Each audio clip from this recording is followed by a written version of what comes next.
Let's see the question. Two metallic spheres of different materials immersed in water experience equal upthrust.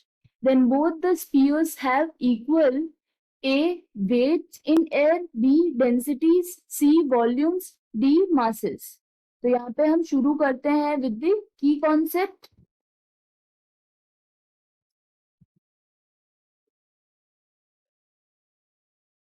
As we know, the formula of upthrust, this is equal to weight of fluid displaced by object.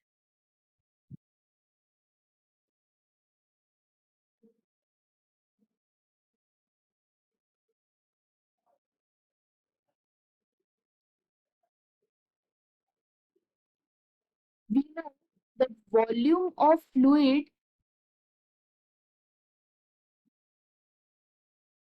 this is equal to volume of object immersed.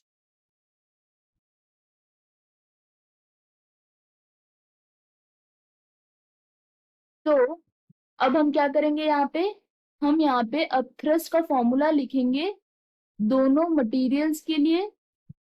So for the first metallic sphere upthrust ये किसके equal हो जाएगा, volume of fluid के, that is V1 multiplied by density of fluid. Fluid तो same ही है दोनों cases में, तो हम रो ले लेते हैं, multiplied by acceleration due to gravity, that is G. ये हो गया फर्स्ट मेटेलिक स्फीयर के लिए.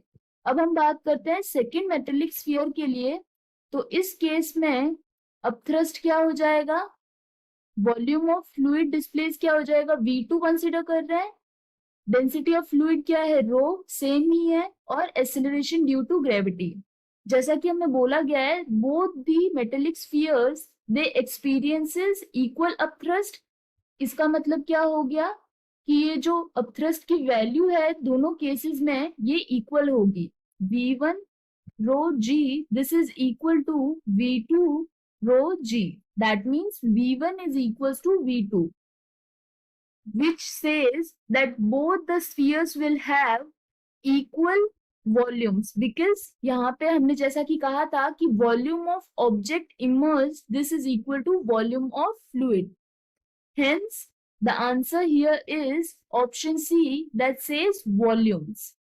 This is the final answer. I hope you understood the explanation. All the best.